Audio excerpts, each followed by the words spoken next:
Well, hello, my fellow Americans, my fellow warriors especially. This is Jay Goff with the Legacy Leadership International, and also Sergeant First Class retired Jay Goff of the United States Army, the Missouri Army National Guard, and the Army Reserves. You know, I've always been an Army kind of guy. The only Army I haven't served in yet was the Salvation Army, so I'm sure one day I might get a draft letter from them. But what today I want to do is just encourage you today, because this is the day before Veterans Day. Today is November 10th, 2016.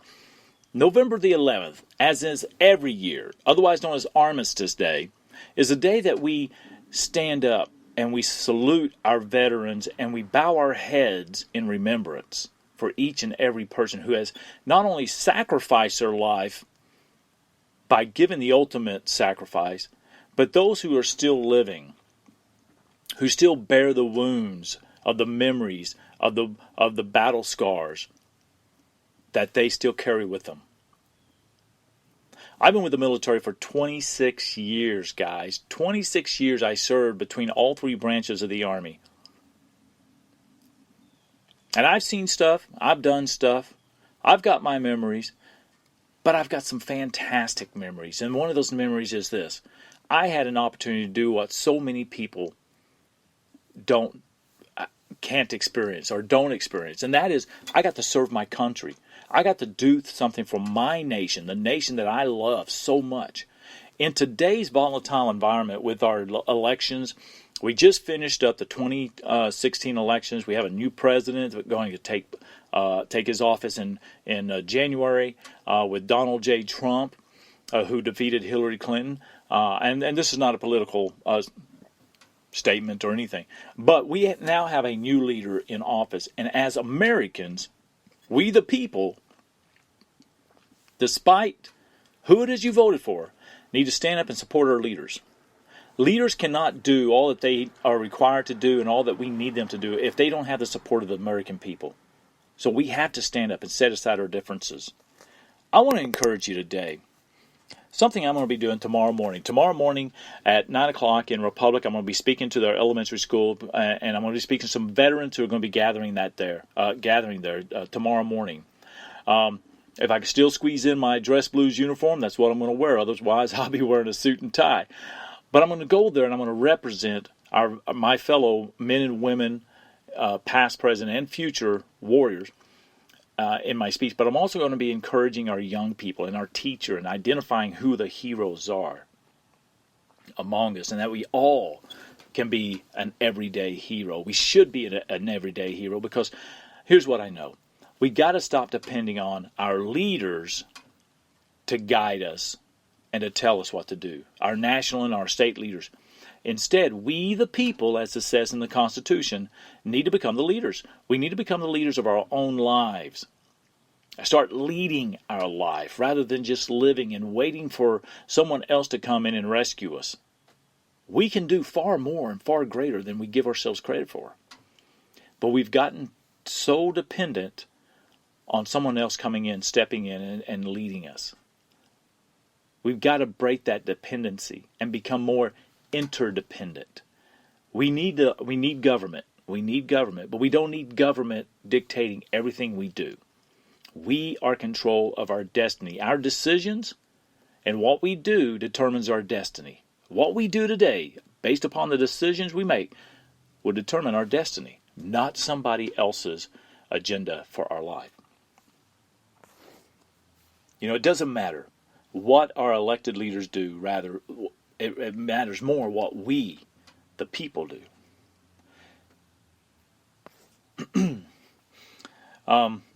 What I think, though, as far as the military is, we got to learn that, here's the thing, we want to prepare for peace, but we got to prepare for war. We have to prepare for peace by preparing for war. That's the only way peace can ever be achieved. Now, I don't like war. I don't think anybody does truly desire war. There could be an argument on that. I believe, as a whole, we all desire to have peace, to live peaceful lives each and every day. Sadly, there are those that want to take that peace away as we know it. And that's why we have to be continuously preparing for war. Prepare for peace by preparing for war. Our love of peace has got to be stronger than our fear of war. When we identify our passion is for peace. That's we can give energy to. Rather than being fearful of war, we have to prepare for peace. We must not let our differences become our disastrous defensives. It's the differences that actually make us stronger. If we all thought alike, walked alike, acted alike, what the heck do we need other people for? It could be in a world all your own. We need other people. That's what makes us stronger. The smartest man in the room is not the one at the table, at the head of the table. It's a collection of ideas from a group of people. My dream, my vision, is to see an America, a state, a community of people who can learn to set aside their differences and focus on what it is that they have identified that they can agree on. When we identify what we agree on, then, and only then, we should move forward so that we can develop plans, ideas, strategies to fulfill what it is that we can agree on. Because here's what I know.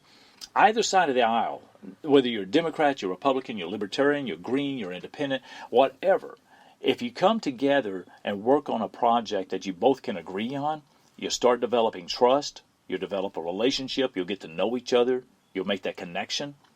But once you've done that and you've gotten a success under your belt, and that relationship is building, now together you'll be more successful to look at the things that you didn't agree on. Because I truly believe that when you develop the relationship and the trust with each other, you come back to what it is you don't agree on, you'll be able to tackle those things in a much more civil manner and with a more productive mindset for success. And that's what I would love to see. I would love to see our oppositions become partners, if you will. They should come together and say, we don't agree on this, let's agree that we don't agree. But what do we agree on? Let's look at that. Let's focus on that. Let's make that strong, build that. Because here's the thing. You can't focus on negative and focus on positive at the same time. You can't steer your ship in two different directions. Wherever you're steering your ship, that's where the boat's going to go. So if you're steering your ship, that's figuratively speaking, your mind, your actions, your decisions in one direction, you're not going to focus on this area. So don't focus on the negatives, focus on the positives. What can we do?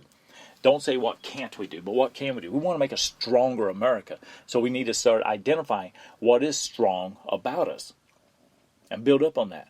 Not what's wrong with us, but what's strong with us. And I learned that from my wife. And then we can come back to, well, what is it that we need to work on?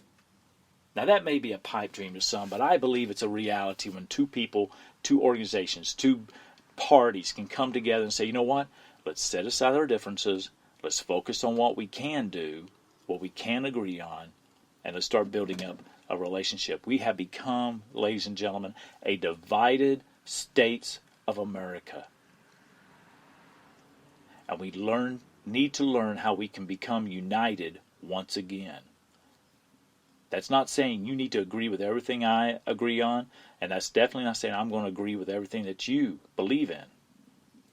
But we can come together on some common ground after we've identified that and make this truly a great nation, greater than she already is, because I believe the United States of America is still the greatest nation in the world. And we can make it better, though. I'm Jay Goff with Legacy Leadership International, folks. Have a happy, wonderful Veterans Day celebration.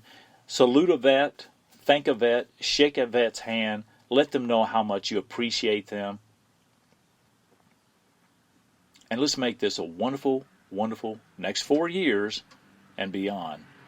And let's come together as Americans, we the people, to start taking control of our lives instead of handing it over to our leaders. Jay Goff, Legacy Leadership International. Life's what you live, legacy's what you leave, and it's leadership that builds the bridge.